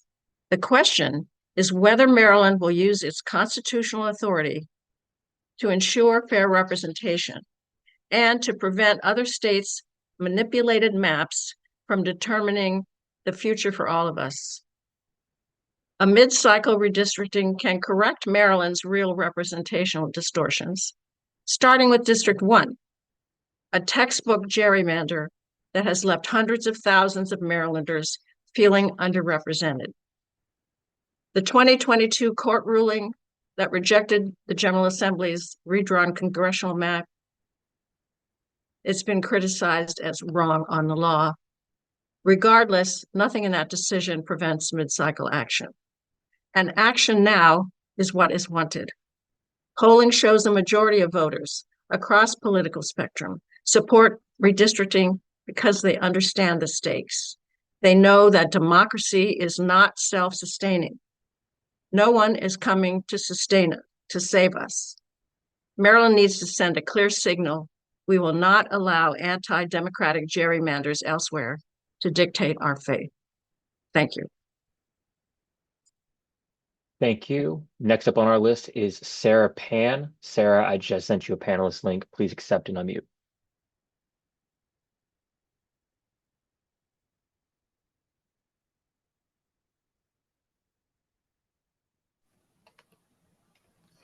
Good evening, members of the Governor's Redistricting Commission. My name is Sarah Pan, and I'm a senior at Marriotts Ridge High School and live in Ellicott City, Maryland. Throughout high school, I've been involved locally to promote equitable funding to our schools and environmentalism in our school system. As a young person, I'm concerned about President Trump's recent actions to gerrymander GOP-led states in order to gain an advantage in the midterms, and I implore Maryland to take action to protect the fairness of our democracy rather than standing idly by. We know the gist. Over the past few months, President Trump has pressured states with GOP-controlled legislatures to redraw their maps mid-cycle, which is typically unprecedented.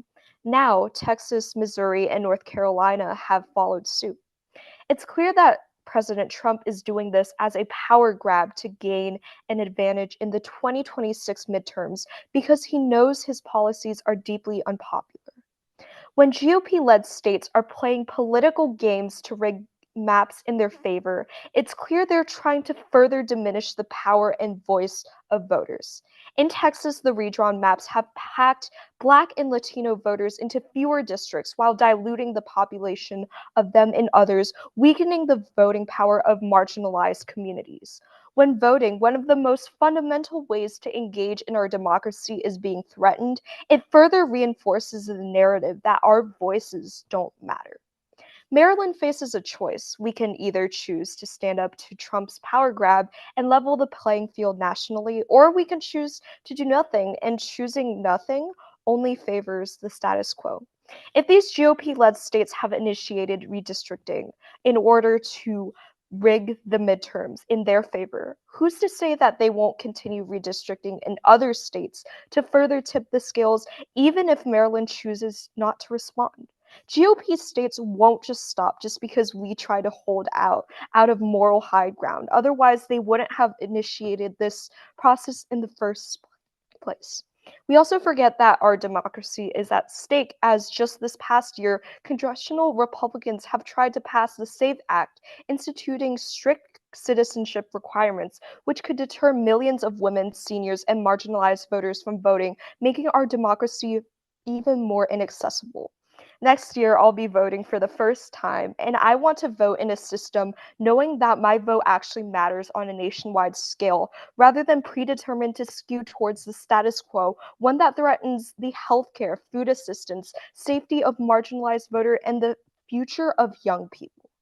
Unfortunately, we live in unprecedented times where our democracy is on the line, and now is the time to fight. Thank you. Next up is Edward S. Lee. I've just sent you an invite. Please accept and be sure to unmute.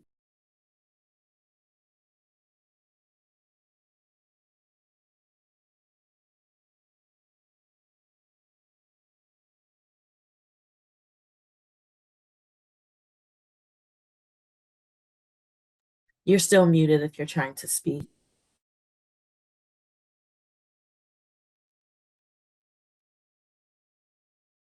Hi, my name is Edward S. Lee, Councilperson Snow Hill, Maryland.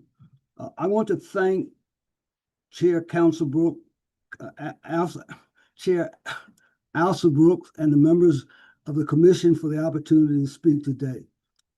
I'm here because our democracy is facing a real and coordinated attack. Across the country, we are seeing a disturbing trend, maps drawn to shield power rather than reflective of the will of the voters.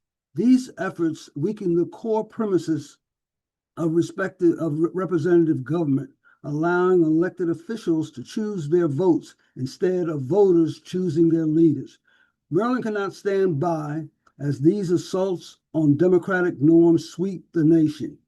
At a moment when many states are aggressively gerrymandering their representation and strengthening the integrity of our electoral system. This is not about partnership, it's about principle.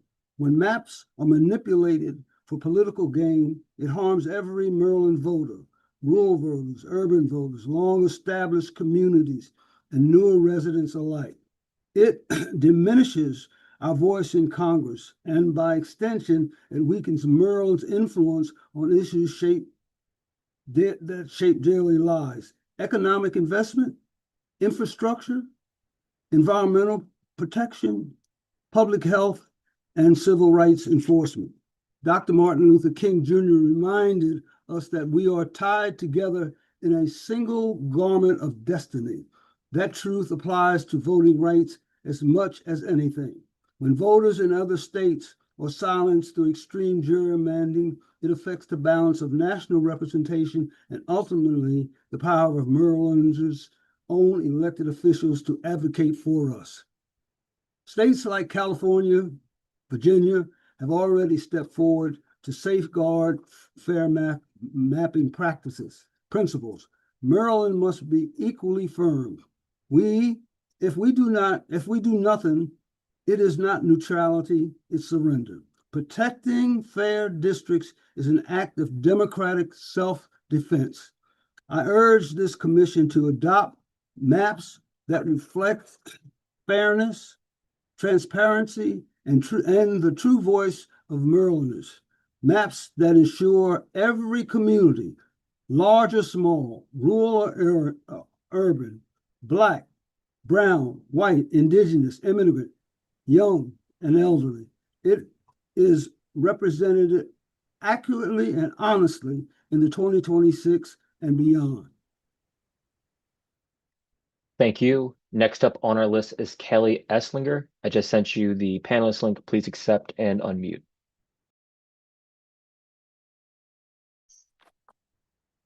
Hello, my name is Kelly Esslinger. My pronouns are she, her, and Aya, and I'm in Frederick County. I want to thank Chair Also Brooks and members of the commission for the opportunity to testify today. I am here out of concern for our democracy.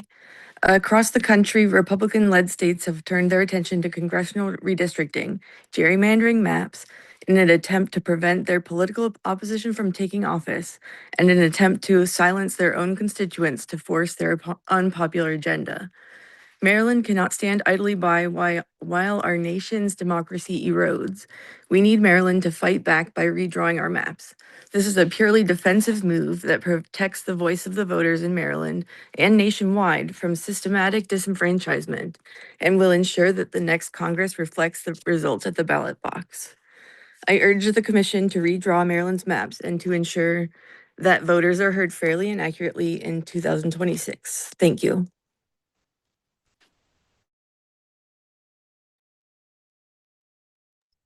Thank you. Next up is Stephen Waddy. I have sent you an invite. Please accept and be sure to unmute.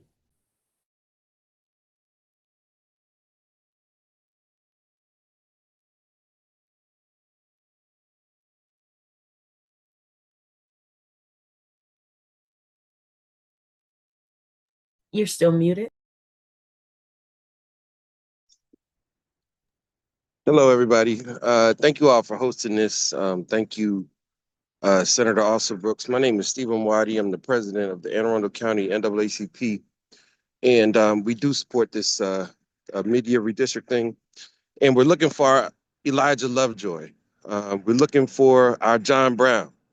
We're looking for our Thaddeus Stevens, our Charles Sumner, who will stand up to the Confederacy that has decided that Black votes aren't worth counting, that Black people aren't worth representing. Don't be surprised if they win this redistricting match, that they put a gag order in the House from even talking about the fact that they stole these seats. That's what they've done in the past. This is what the Confederacy does. The Confederacy is trying to silence us, and we need people of goodwill, white people of goodwill, to stand up on our behalf, to be able to fight this fight. The NAACP has been fighting this fight. Lonnie Guinier fought against the Supreme Court justice who actually gutted the Voting Rights Act. And Lonnie Guinier, you are standing on her shoulders as representatives of the parties that she fought for. So we have a lot of Black people who live in the Eastern Shore. They feel like they haven't been represented at all. And a lot of them leave the Eastern Shore because they know who's coming there. As you all heard earlier on this call, somebody left Annapolis to go to the Eastern Shore because he felt alienated by the level of cultural diversity. And so he wanted to be in a segregated part of Maryland that we allowed to exist. We are currently allowing this segregated situation to exist. And so we have to overcome what we are currently allowing. And as you guys heard earlier, neutrality stands on the side of the oppressor. So we have to act. We definitely have to act. And I appreciate you all taking the time to listen. And hopefully we can move forward in reinstating some sanity and making sure that people who are part of the Confederacy do not feel empowered to stay in Maryland, stay in America even, and that we can move forward. I was on a redistricting commission here in Anne Arundel County, and I had to decide whether or not Pasadena, where we just had a racist act occur, deserved to be a part of our voting majority, our representative majority. You know, I had to make that decision, and I don't know if I made the right decision. I don't know if I made the right decision, because these were people that were on January 6th at the Capitol. And now I see my congressional representative voting for Charles. Thank you. Next up on our list is John Wen. I just sent you a panelist link. Please accept and unmute.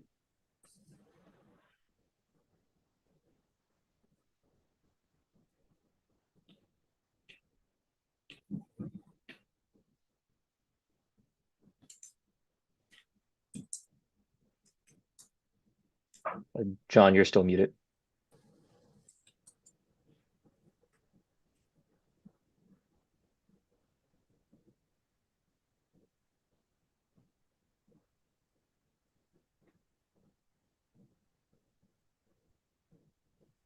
You're unmuted on our screens, John, but we can't hear you.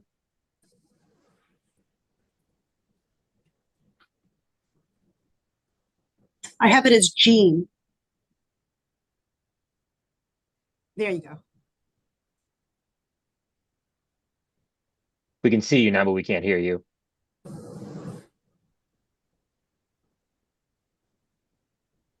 No, we can't hear you.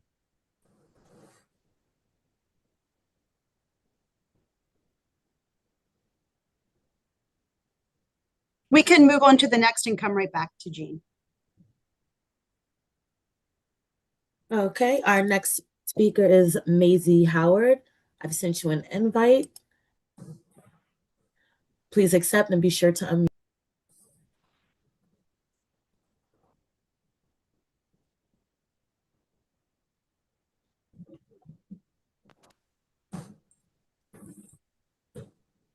Thank you very much. Can you hear me?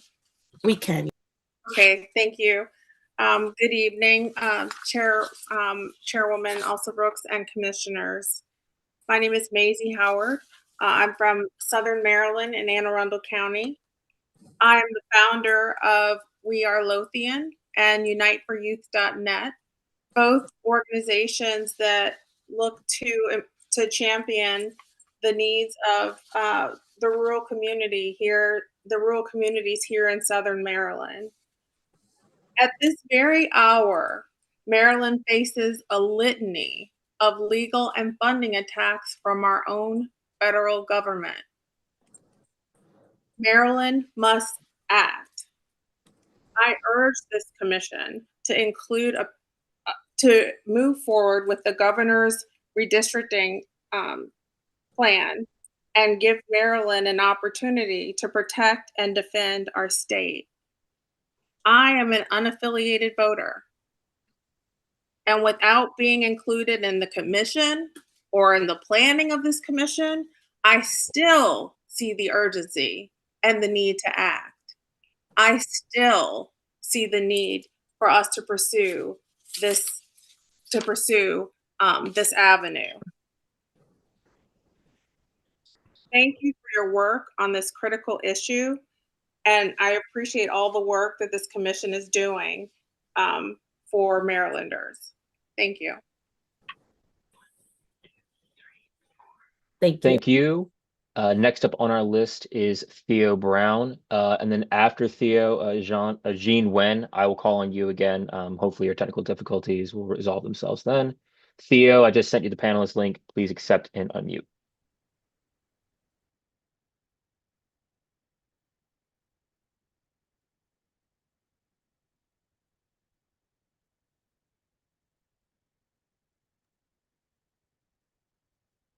Good evening, folks. Can you hear me? Yes. Hi there. I am Theo Brown, and I am representing Maryland's 7th Congressional District. I just wanted to thank the persons on the call for facilitating this call first and foremost, and of course, the chair, Senator Also Brooks, and members of the commission for this opportunity to speak. I am here today out of concern for our democracy. The Republican-led states and this administration are engaged in an all-out assault on our democratic norms and institutions. And they've recently turned their attention to congressional redistricting and gerrymandering maps in an attempt to prevent their political opponents from taking office. And this is also an attempt to shield their unpopular agenda from the will of the voters. And what this also means is that we cannot stand idly by while our nation's democracy erodes. We must fight back against Republicans' assault on fair districts and fair elections. For me, what that simply boils down to as well is that we must fight fire with fire, simply put. And we're no longer of this mindset where when they go low, we go high. That's no longer the political mantra. That ideology left when we entered this decade in 2020. When they go low, we have to bring the fight to them, as they've been trying to do to us now for a whole decade, since this man in the office has decided to occupy said office. And we cannot just sit idly by and allow this to continue. And I implore the persons of this committee, I implore all task forces, I implore everybody doing studies and commissioning this and doing all these things in order to simply get to the resolution, which is to simply go ahead with the redistricting efforts. We cannot continue with this assault on our democracy. America has not even made it to 250 years properly without us on the brink of destruction, or democratic norms just falling over the edge into destruction. And I commend those on this call who chose to give up at least 2 hours of their Friday on this cold, late autumn day to come and speak and have their voices represented. This is what democracy looks like. You asked me to show you what democracy looks like. This is what democracy looks like. So again, I implore the persons on this call who have the power to move forward the state of Maryland to get this redistricting effort done. I'm all for it.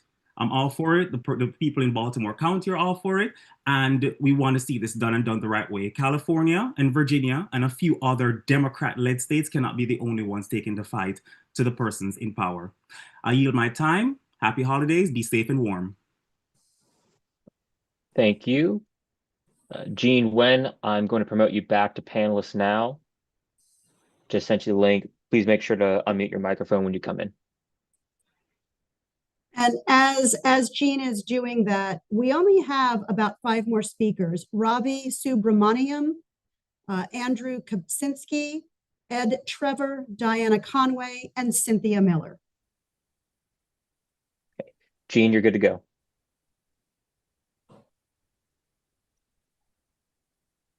I still can't hear Jean. Can anyone else on the call? No. Jean, it might be your system settings that have muted your mic instead of Zoom.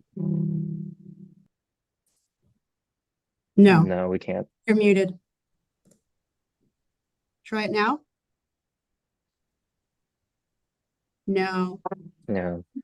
Sorry. We'll put you on the list if you want to testify for the next hearing on December 12th, and we'll move on from there. Sorry. Sorry. Thank you. Oh, wait, we can hear you now. Oh, wait. Now? Yes. Yeah, it just came through. And now we can't hear you again. Oh my gosh.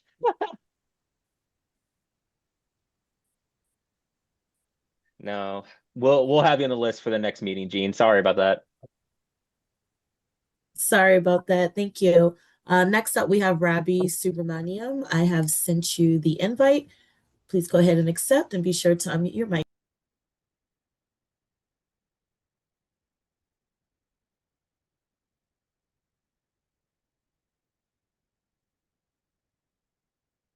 Hello, can you hear me?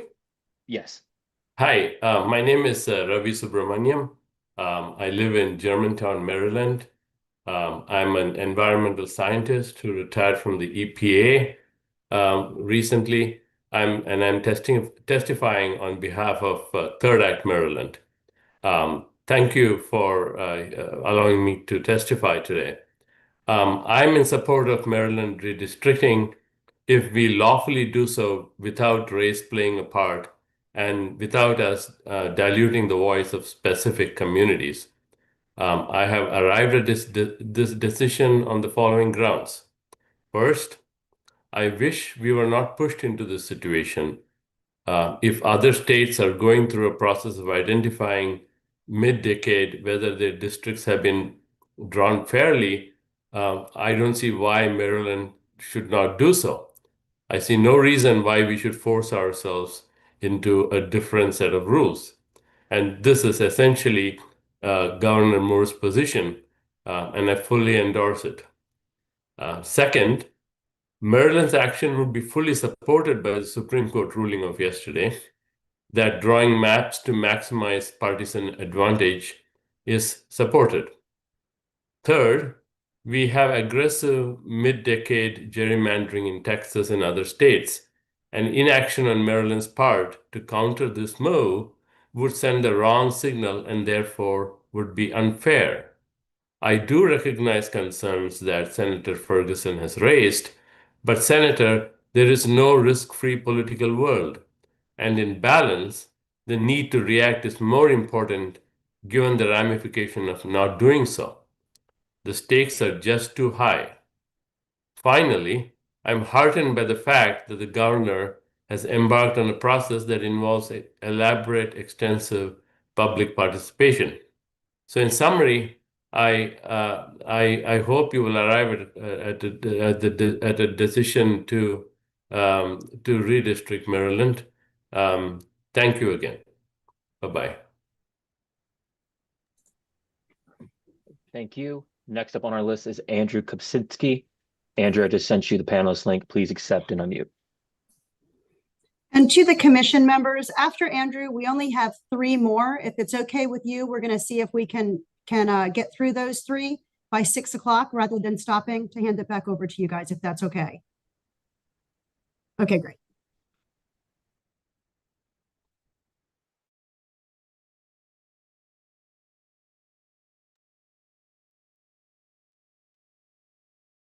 Andrew, I just sent you the panelist link again in case you didn't see the first one.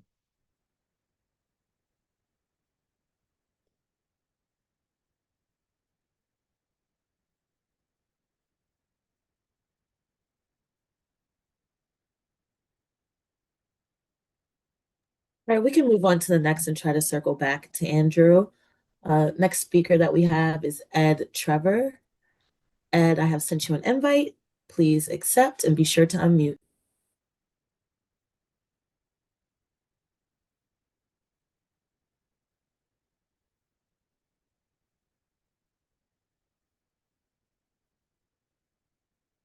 All right, this is Ed. Thank you, commissioners, including my favorite new senator. Sorry, haven't gotten to meet you since you become senator. I do want to just raise a couple of practical points.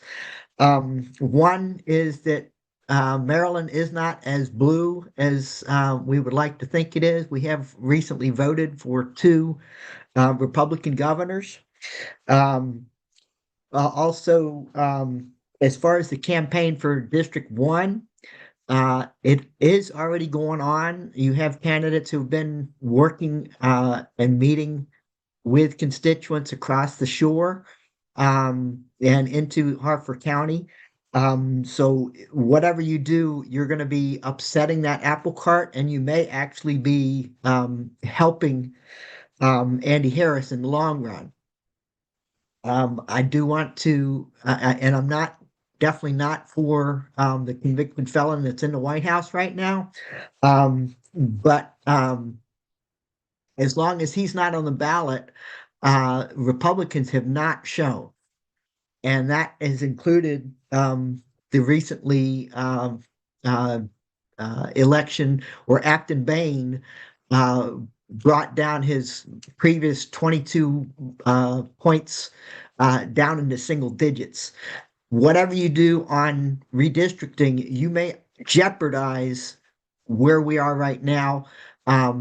District 6 has not always been a trusted blue district, so you must think about that. Also, with Senator Ferguson talking about the court review, this Supreme Court cannot be trusted. They can always cancel whatever we've done. And the Republicans on the shore will build that up and make a stronger case for Andy Harris in the future. Just to go along with one of the future past speakers, I have returned to the Eastern Shore. Just remember the history there. We have Frederick Douglass and Harriet Tubman that were basically not as part of our history as far as the Eastern Shore was concerned. We have a bridge into Cambridge. It's still named for a racist segregationist senator. And I believe that Gloria Richardson or Harriet Tubman would be more appropriate name for that bridge. Thank you much. Thank you. Next up on our list is Diana Conway. Diana, I just sent you the panelist link. Please accept and unmute.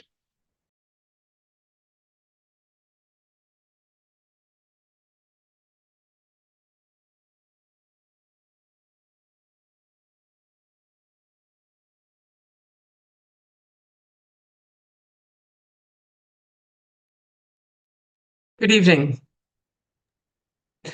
My name is Diana Conway. I'm a 30-year resident of District 16 and Congressional District 8. I'm speaking for myself.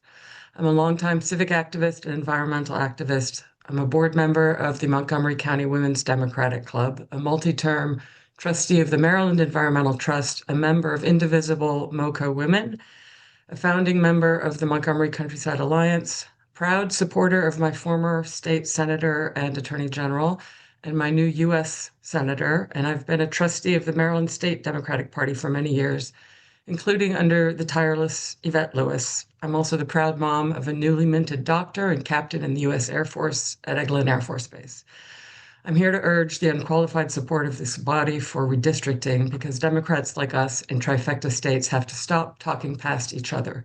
Senator Ferguson, I grant that there is appealing moral integrity in the anti-redistricting side and in the caution against unintended consequences. I also believe that has to yield in the face of the certainty of disaster if we do not act. The fierce urgency of now, of this crisis, requires the unpalatable reality of redistricting. I have not heard how inaction will protect democracy. Clinging to the moral high ground through unilateral disarmament and moral purity tests does not secure a more perfect union. It just perfects the likelihood of autocracy. Please, let's do what we must for real democracy. Thank you. Thank you. Next, we have Cynthia Miller. I have sent you an invite. Please accept and be sure to unmute.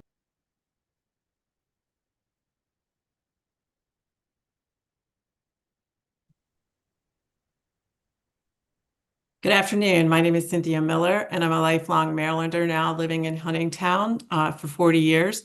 I'm here representing Third Act Maryland in my role as Third Act Maryland's co-lead.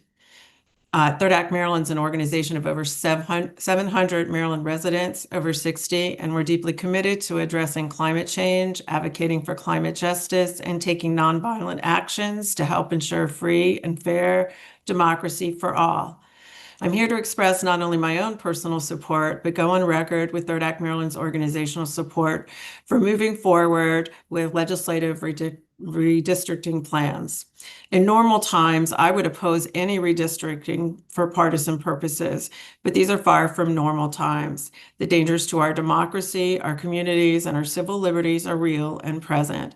To counter these threats against our democracy and our planet, we must take bold actions that will safeguard democracy for every citizen and protect our planet for all. The time has come for Maryland to challenge policies at the federal level that are threatening our civil rights and exploiting the most vulnerable Maryland communities, all while shamelessly enriching the privileged few. Maryland must respond to counter these assaults on our democracy and our planet. Failure to act now will have devastating consequences for our democracy and unleash untold climate devastation for our state and our planet. Thank you. Thank you. Thank you. Andrew Kopczynski, I'm going to come back to you. On my screen, you have 4 accounts. I'm just going to pick the top one, just at the top on the panelist link. Hopefully you can accept that and unmute. There we go. Hey, there we go. Thank you for the chance to speak. My name is Andrew Kopczynski, and I live in Bel Air, Maryland, located in Harford County. And I wanted to talk to you about what daily life looks like in different parts of the county and why that matters for redistricting. Harford County is made up of communities that function in very different ways. Along the Route 40 corridor, people's routines naturally pull them towards the Baltimore area. That is where many of the families go for work, healthcare, shopping, and social life. The connections along that corridor are built over decades, and you can see it in how people move through their week. The northern part of the county has a very different feel. It is more rural, more spread out, and shaped by long commutes, farming, and small community networks. Daily life there connects outward in different directions than it does in the south. People rely on a separate set of schools, businesses, and community activities that don't match the patterns along Route 40. These differences are more than just geography. They shape what people worry about, the services they use, and which issues matter to them most. When districts ignore how residents actually live, people get grouped with areas that face completely different challenges, and their concerns are harder to address. Community identity is built from everyday choices. It comes from where people work, where they take their kids, and where they access services, and where they feel most connected. I'm asking for this committee to reflect those lived patterns when drawing districts. The Route 40 corridor should be paired with the places that it genuinely interacts with, and Northern Hartford should be aligned with communities that shares rural character and daily routines. That approach will give residents representation that actually fits their lives. Thank you for listening. With that, Chair Also Brooks, that brings us to the conclusion of our registered speakers who are in attendance this evening.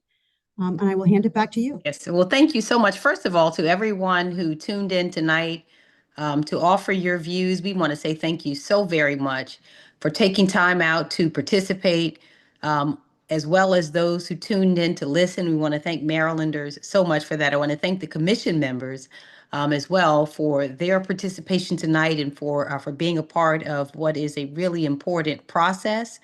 This is what democracy looks like, hearing from Marylanders. And so we want to thank each of you for the way that you've participated. This will actually conclude our business for this evening. We will join this call again on December the 12th. But again, I want to say thank you so much to everyone. I'm really proud of the way that we are moving very deliberately forward. But it's just a very important process at a very important time. And I certainly want to say thank you to everyone. Thank you as well to the staff who are here. Thank you, Kristen. Thank you, everyone else, for assisting us in facilitating this virtual session. And again, unless anyone has anything else they'd like to add, any of the other commission members, then we will adjourn until December 12th. All right, thanks.